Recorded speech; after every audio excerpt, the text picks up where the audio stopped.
The afternoon sun cast a golden glow over the private airstrip, illuminating the sleek, silver jet waiting patiently on the tarmac. It wasn't just any aircraft, it was a symbol of power, success, and vision. Every inch of its polished surface reflected the years of hard work that had gone into building an empire. And stepping onto that plane was a woman who embodied that success in every way, Naomi Williams. At 39 years old, Naomi Williams was the picture of quiet strength. Dressed in a tailored navy blazer and matching slacks, she carried herself with the effortless grace of someone accustomed to leadership. She didn't need to announce her presence, her mere presence spoke volumes. Her hair, neatly styled in soft waves, framed her face, accentuating her warm yet composed demeanor. Her expression was calm, exuding the kind of confidence that only comes from years of hard-earned success. Naomi had built her airline from the ground up, transforming it from a small luxury travel service into one of the most sought-after private aviation companies in the country. She wasn't born into wealth. Raised in a modest home in Atlanta, Georgia, she had spent her childhood watching her parents work tirelessly to make ends meet. They taught her the values of hard work, respect, and perseverance, values that shaped her journey from a determined young woman to a self-made billionaire. This trip wasn't just another flight for Naomi. It was a journey to oversee an expansion that would further cement her legacy in the aviation industry. She had boarded her own aircraft like any other passenger, preferring not to draw attention to herself. She enjoyed the anonymity of simply being another traveler, letting her work speak for itself rather than flaunting her wealth. Inside the jet, every detail spoke of elegance and comfort: plush leather seats, polished wood paneling, and the faint scent of fresh orchids arranged near the windows. The aircraft had been designed not just for luxury but for a seamless, peaceful travel experience. For many, a private jet was a symbol of extravagance, but for Naomi, it was a necessary tool for business, a space where she could think, plan, and strategize without distraction. As she moved down the aisle, she noticed the passengers already settled in their seats.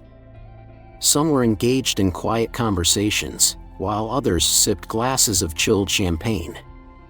The atmosphere was serene, the kind of peace one expected when flying at 40,000 feet above the ground with nothing but the endless blue sky outside the windows. As Naomi approached her seat, she was greeted by Lauren, the lead flight attendant. Lauren was in her early 40s, sharp-featured, and always carried herself with an air of control. She had worked in the industry for years and prided herself on maintaining order in her cabin. But her sense of order often depended on appearances, and appearances, in her mind, mattered more than anything else. "Welcome aboard," Lauren said, but her tone was noticeably colder than the warm greetings she had given to other passengers. Naomi offered a polite nod and took her seat near the front of the plane. She was used to moments like this, subtle shifts in tone, questioning glances, the unspoken "you don't belong here" that often lingered in people's expressions. She had encountered them in boardrooms, at exclusive country clubs, and even at charity galas. But she never let them define her. Behind Naomi, Mr. and Mrs. Raymond, a well-dressed couple in their 60s, settled into their seats. Mrs. Raymond, a kind-looking woman with neatly curled silver hair, began knitting almost as soon as she sat down, while her husband unfolded his newspaper.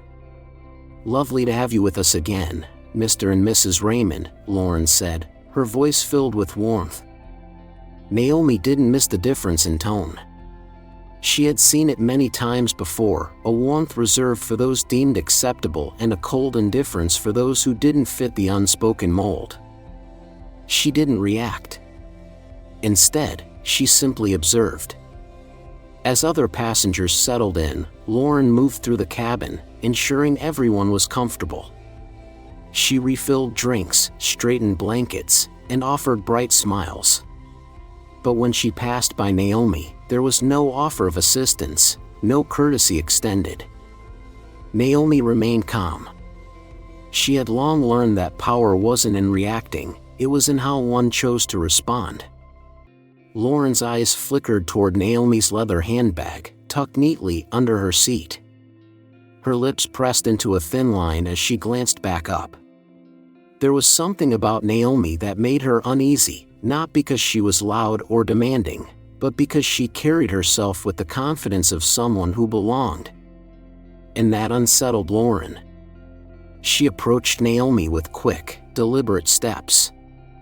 "Excuse me, ma'am," Lauren said, her tone polite but tinged with condescension. "I think you're in the wrong section." Naomi looked up, her expression calm. "I believe this is my seat." Lauren didn't budge. "This section is reserved for our elite passengers." Nearby, a socialite with a pearl necklace and perfectly coiffed hair leaned slightly forward, her curiosity piqued. Across the aisle, a businessman frowned, sensing the shift in tone. Naomi's voice remained even. "You might want to check your passenger list before making assumptions." Lauren's irritation flickered across her face. "I don't need to check anything," she said sharply. "I know who belongs here and who doesn't." The tension in the cabin thickened. Some passengers exchanged uneasy glances, while others pretended not to notice. Naomi didn't waver. She had faced far greater challenges than a flight attendant on a power trip. But she knew one thing for certain: Lauren had just made a mistake she wouldn't soon forget. The gentle hum of the jet engines provided a soft backdrop to the quiet luxury inside the cabin. Passengers had settled into their plush leather seats, some scrolling through their devices, others sipping their glasses of chilled champagne. The ambience was refined, designed for comfort and exclusivity. Naomi Williams sat calmly in her seat, her hands resting lightly on the armrests. She wasn't expecting special treatment, she never did.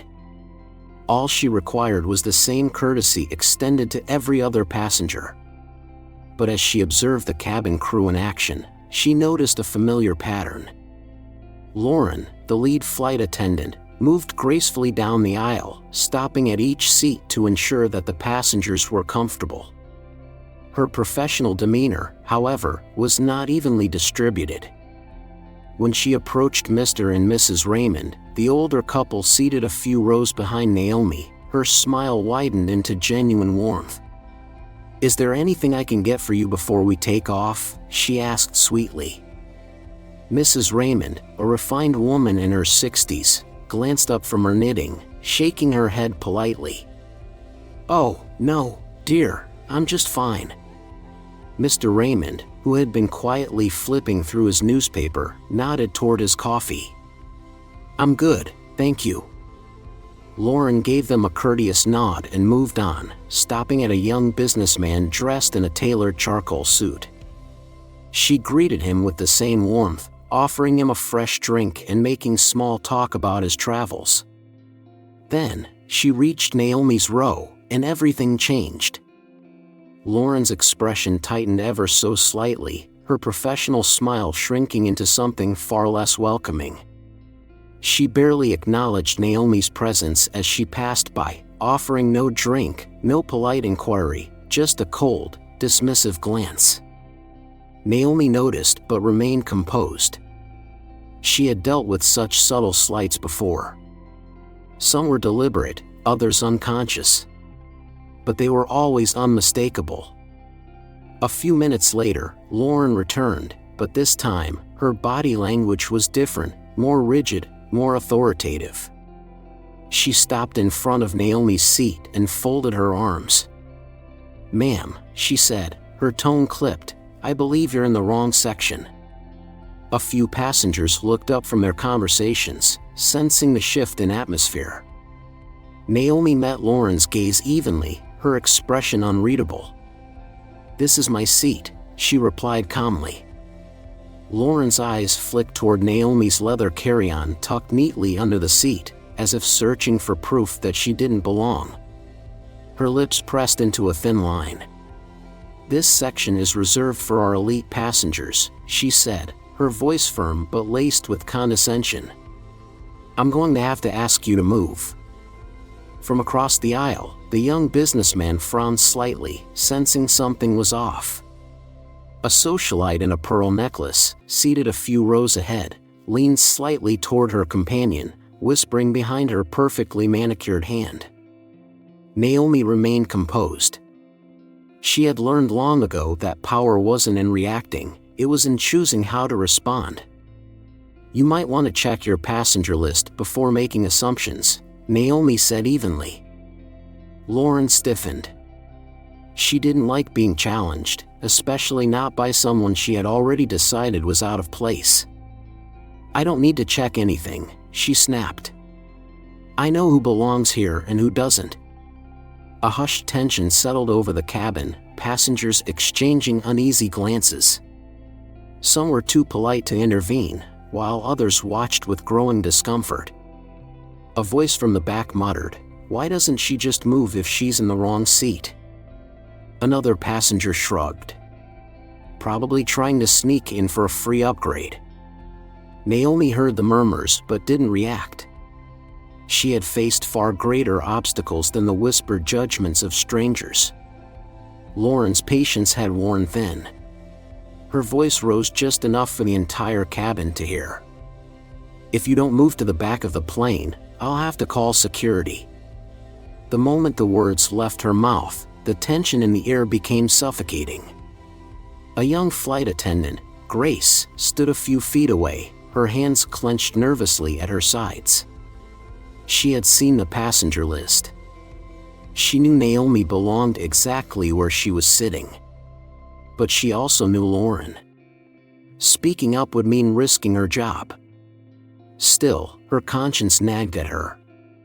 She hesitated, glancing at Lauren before cautiously stepping toward the clipboard near the cockpit door.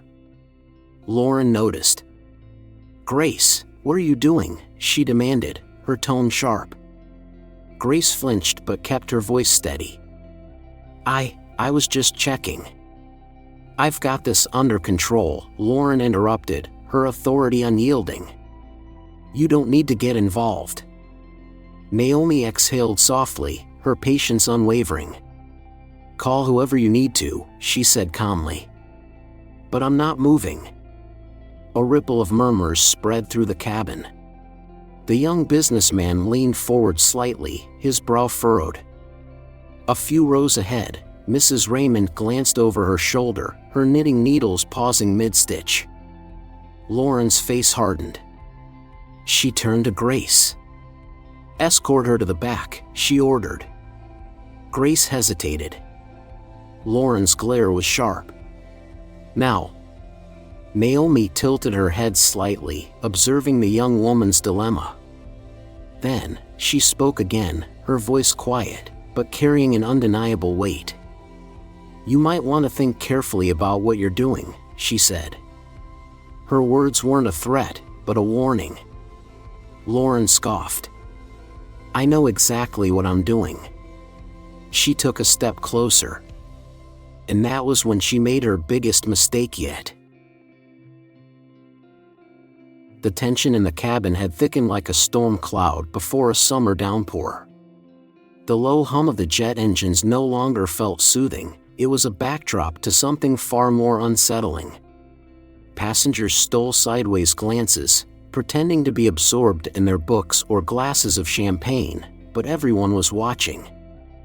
Lauren, the lead flight attendant, stood rigid, her polished shoes planted firmly on the carpeted aisle. Her patience had long since worn thin, and her frustration was now impossible to hide. Naomi, on the other hand, remained seated, poised, and composed. "You're making a scene," Lauren hissed through clenched teeth, her voice low but sharp. Naomi exhaled slowly, lifting her gaze to meet Lauren's eyes. "No," she said evenly. "I'm sitting in the seat I paid for." The surrounding passengers shifted uncomfortably. Mr. Raymond, seated a row back, folded his newspaper and observed the exchange through narrowed eyes. His wife, her knitting needles momentarily still, glanced at Naomi with quiet concern. Across the aisle, the young businessman, who had been watching since the beginning, finally spoke. "Excuse me, but I don't see how she's making a scene." His voice was calm, measured, but carried an undeniable weight. Lauren turned toward him, clearly taken aback. "Sir, I would appreciate it if you didn't interfere." He leaned back slightly, crossing his arms. "I'd appreciate it if you followed standard protocol and checked the passenger list before making accusations." Murmurs spread through the cabin like ripples in a still pond. Passengers who had once been passive observers were now taking sides. Lauren's expression hardened. She turned back to Naomi, her face flushed with anger. "You need to move now," she demanded, her voice rising. "Or I'll have you escorted off this plane." Naomi arched an eyebrow. "Escorted off," she repeated, her voice quiet, but somehow more powerful than Lauren's raised tone. "For what, exactly?" Lauren hesitated. "For causing a disturbance," she snapped. Naomi tilted her head slightly. "It seems the only disturbance here is coming from you." A sharp gasp from a nearby passenger. The socialite in the pearl necklace leaned forward in her seat, her perfectly sculpted brows raised in fascination. Lauren's composure cracked. "That's it," she spat. "I warned you." Before anyone could react, Lauren did the unthinkable. She slapped Naomi across the face. The sharp sound echoed through the cabin like a gunshot in a silent room. For a moment, the entire plane froze. Gasps rippled through the passengers. Mr. Raymond's newspaper slipped from his fingers, landing forgotten on the floor. Mrs. Raymond clutched her knitting, her mouth slightly open in horror. The businessman across the aisle shot out of his seat. "Are you out of your mind?" he bellowed. Lauren, her breathing heavy, seemed momentarily stunned by her own actions. But it was too late to take it back. Naomi, however, did not flinch. She slowly straightened in her seat, her expression unreadable. She did not touch her face. She did not retaliate. Instead, she spoke, her voice calm, deliberate, and laced with authority. "You just made the worst mistake of your life." Lauren's confidence wavered. The color drained from her face as she finally saw what the other passengers had sensed from the start. This was no ordinary woman. Naomi reached for her phone. With the same quiet grace she had carried throughout the entire ordeal, she tapped a few keys and set it back down on the armrest. What are you doing?" Lauren stammered, her bravado faltering. Naomi didn't answer. She didn't need to. In the silence that followed, another voice, small, hesitant, broke through the tension. "She's right." Grace, the young flight attendant, stood near the galley, her hands trembling at her sides. Her voice wasn't loud, but it carried through the stunned silence like a confession. Lauren turned to her sharply. "What did you just say?"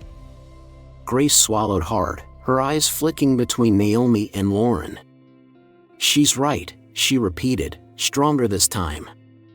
"We should check the list." I've seen it.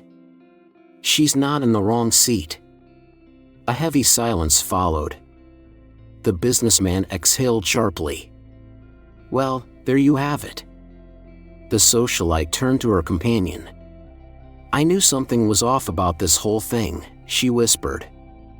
Lauren's chest rose and fell rapidly. Her mind raced. How had she lost control of the situation so quickly? Then, suddenly, the cabin intercom crackled to life. "This is your captain speaking," a steady male voice announced. "We will be making an unscheduled landing. Please remain in your seats." A fresh wave of murmurs swept through the passengers. Lauren's eyes widened in panic. She turned to the front of the cabin just as the cockpit door swung open. The pilot stepped out, his expression tight and unreadable. "Lauren," he said, his voice laced with something close to regret. "Step aside." Lauren's lips parted, but no words came out. And then, the final blow. The pilot's eyes shifted to Naomi. When he spoke again, his voice was firm, but reverent. "Miss Williams," he said, nodding toward her. "We've been notified." The businessman sat back in his seat, arms crossed. The socialite let out an audible gasp. Mr. Raymond slowly shook his head. Mrs. Raymond resumed knitting, because she had seen enough in life to know where this was going. Lauren, meanwhile, stood frozen, her world crashing down around her. The realization hit her like a ton of bricks. Naomi Williams wasn't just another passenger. She was the owner of the plane. The hush that fell over the cabin was unlike any before. It wasn't the gentle quiet of a smooth flight at 40,000 feet, nor the calm before a meal service.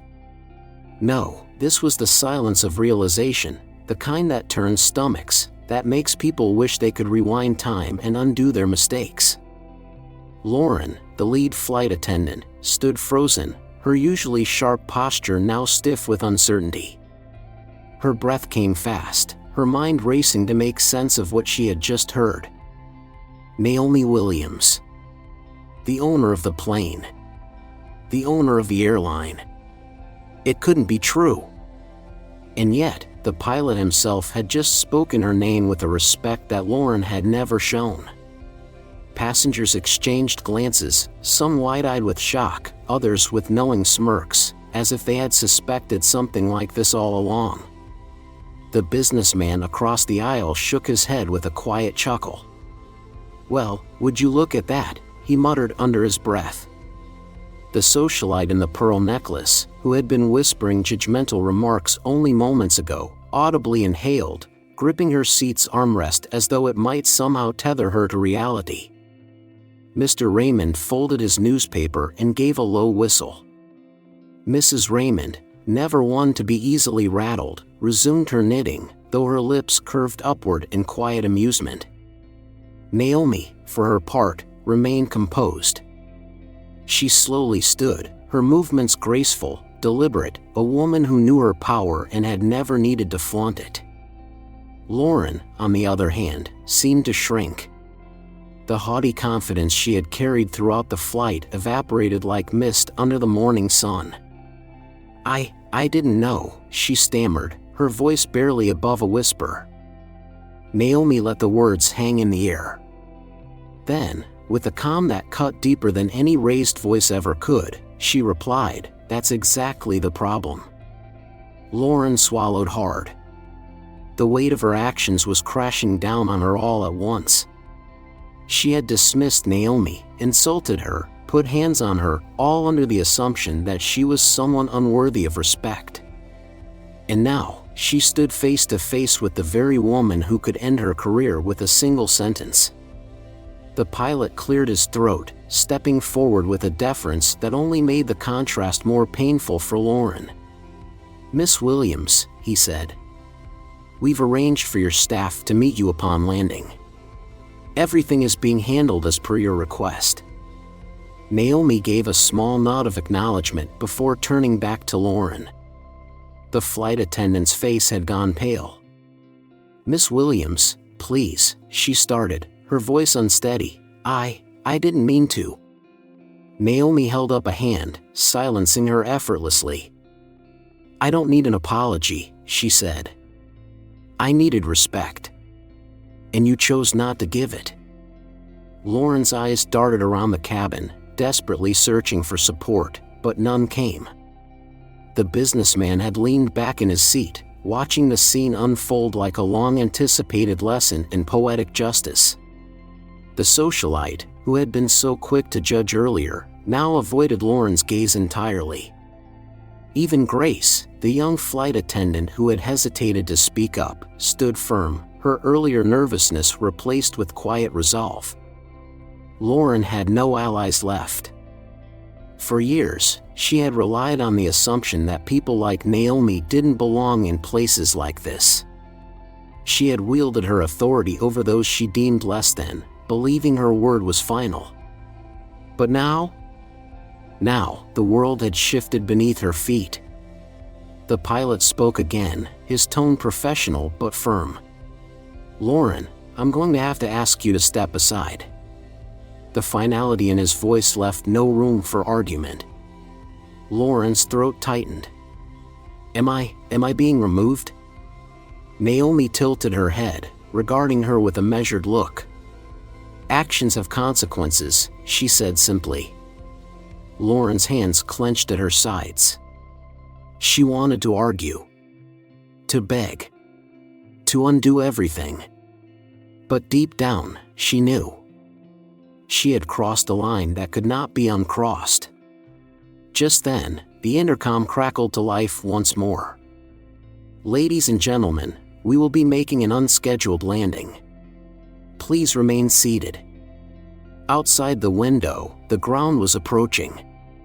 Inside the cabin, the weight of the moment hung heavy in the air. Lauren could feel her own pulse in her ears.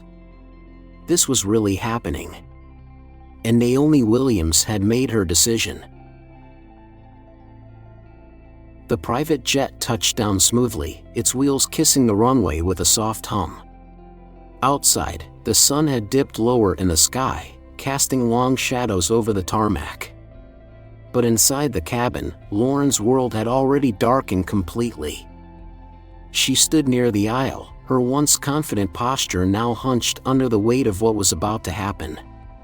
Her breath came in shallow, uneven waves as she watched Naomi Williams, the woman she had underestimated, gather her belongings with quiet precision. The realization had already sunk in. Her career, her entire professional reputation, was in Naomi's hands. As the plane taxied to a stop, the hush in the cabin remained unbroken. The passengers, who had initially been passive onlookers, were now invested in the unfolding consequences. Some glanced at Lauren with thinly veiled disapproval, while others, like the businessman across the aisle and Mrs. Raymond with her knitting, watched in silence, waiting for the inevitable. The cockpit door opened, and the pilot stepped into the cabin. His expression was unreadable, but his stance left no room for debate. "Lauren," he said, his voice steady but firm. "You need to step off the aircraft." Lauren swallowed hard, her throat dry. I don't understand," she stammered. "This is a misunderstanding. I didn't know who she was." Naomi, who had remained silent throughout Lauren's unraveling, finally turned to face her. "That's the second time you've said that," she said, her voice calm but sharp. "And both times, it was the wrong excuse." Lauren blinked, confused. Naomi's gaze didn't waver. "You say you didn't know who I was. But that's the problem. You didn't think you needed to." Lauren felt her stomach twist. "You made a decision about me the moment I walked on this plane," Naomi continued. "You assumed I didn't belong. You assumed I wasn't worthy of respect." She exhaled, tilting her head slightly. "Tell me, Lauren, if I had been a white man in a suit, would you have treated me the same way?" Lauren had no answer. Because she knew the truth. The businessman across the aisle let out a soft chuckle. "I think we all know the answer to that," he murmured. Lauren's hands curled into fists at her sides, her nails pressing into her palms. She wanted to argue. To plead. To undo what had already been done. But the next moment sealed her fate completely. Two uniformed officers stepped onto the plane. A collective gasp rippled through the passengers. Lauren's heart plummeted. The lead officer, a tall man with graying hair and a measured expression, approached. His eyes flicked toward Naomi before settling on Lauren. "Miss Williams," he said, his tone respectful. "We received your report. Would you like to press charges?" Lauren's breath caught in her throat. Naomi held the officer's gaze for a long moment before finally speaking. "Yes," she said simply. "I would." Lauren physically staggered backward. Wait, no. This is a mistake. I didn't mean to." "You didn't mean to what?" Naomi interrupted, her tone cool. "Didn't mean to slap me in front of an entire plane full of witnesses?" The businessman whistled softly.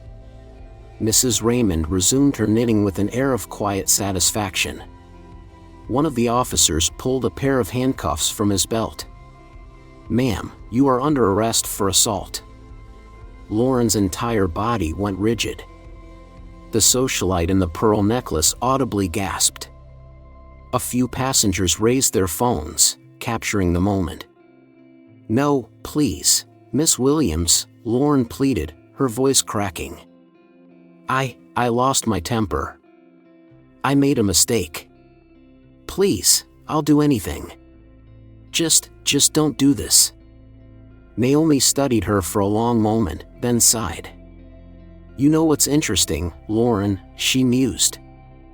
"I sat in that seat, silent and respectful, while you insulted me, belittled me, and finally put your hands on me. And you never once asked me for mercy." Lauren's face crumpled. The officer clicked the cold metal cuffs around Lauren's wrists. Tears slid down her cheeks as they guided her toward the front of the plane.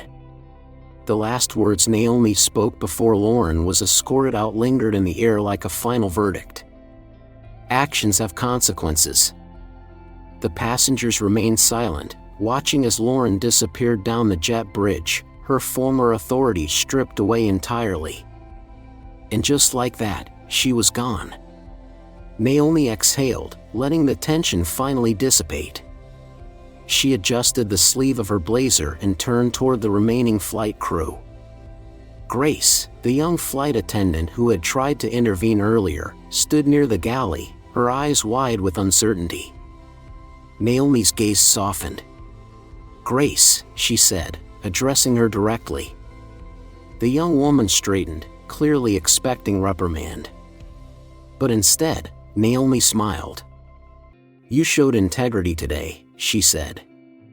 "And I noticed." Grace's lips parted slightly in shock. I just wanted to do the right thing." Naomi nodded.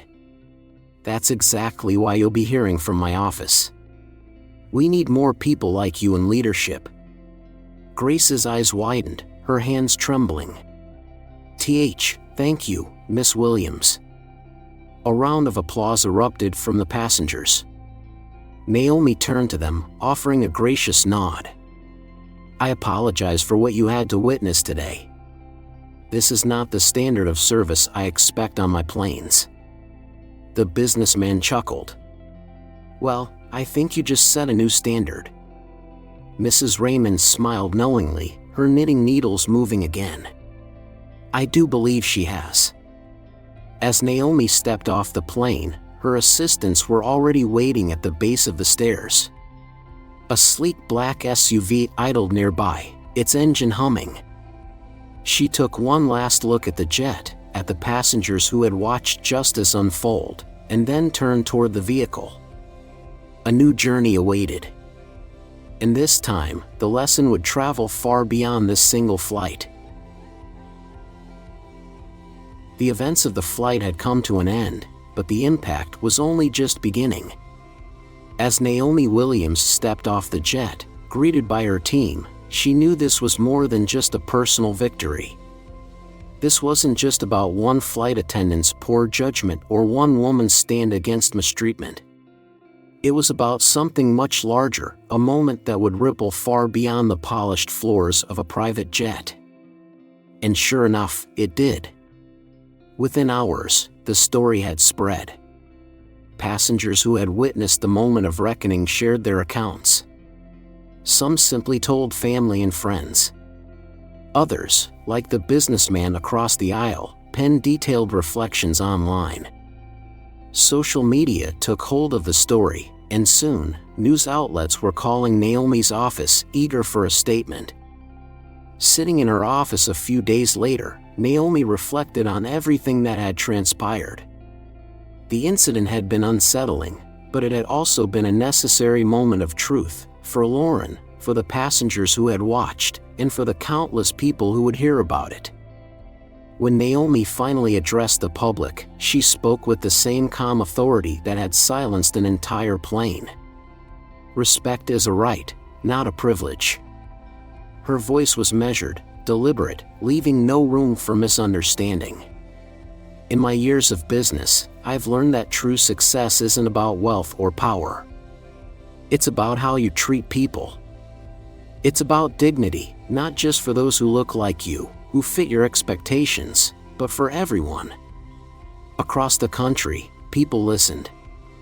Some nodded in agreement, remembering times in their own lives when they had been dismissed, underestimated, or judged unfairly.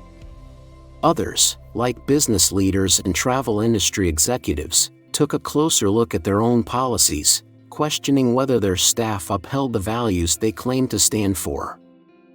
And then there were those who saw themselves in Lauren's mistakes, people who had once made snap judgments about others based on appearance, who now had to ask themselves, have I ever done the same? It was a moment of reckoning, not just for one flight attendant, but for a society that still struggled with assumptions and biases. Naomi didn't stop with a statement. Within days, her airline announced new company-wide policies ensuring that every employee, from flight attendants to top executives, underwent comprehensive training on bias awareness and customer respect. No one should have to demand respect, Naomi said. It should be the standard. Her decision set off a chain reaction. Other airlines took note. Hospitality executives reevaluated their service practices. Even outside of the travel industry, workplaces began discussing the importance of treating people with fairness, regardless of their title, wealth, or background. Lauren's downfall had become a cautionary tale, but Naomi's response had become an example to follow. Even within Naomi's own company, employees felt the shift. Grace, the young flight attendant who had hesitated but ultimately stood for what was right, received a well-earned promotion. Her first directive in her new leadership role? To make sure no one in this company ever makes the same mistake Lauren did. Weeks later, Naomi boarded another flight, this time with a different crew. As she stepped into the cabin, she was greeted by a warm, genuine smile from the lead flight attendant, a woman who had clearly been briefed on who Naomi was but treated her with the same respect she offered every other passenger. "Welcome aboard, Miss Williams," the woman said, her tone professional yet kind. Naomi simply smiled and took her seat. This time, there were no whispers. No sideways glances. No assumptions. Just the quiet comfort of being treated exactly as she should be, with dignity. Across the aisle, a man in his late 60s, dressed in a navy blazer and crisp white shirt, glanced at her and smiled. "I saw your interview," he said. That was quite a moment. Naomi chuckled lightly. "Yes," she said. "It was." The man nodded, pausing before speaking again. "I've been flying for over 40 years, he said, his voice tinged with nostalgia. "I've seen a lot of things change. Some good, some bad. But I have to say, what you did, that was important. It needed to happen." Naomi's smile softened. "Thank you," she said sincerely. The plane began to taxi down the runway, the hum of the engines familiar and steady. As they lifted into the sky, Naomi let out a quiet breath, knowing that this was only the beginning. Change was happening. Not just in one airline. Not just in one industry. But in the way people thought. And that was a legacy worth leaving behind.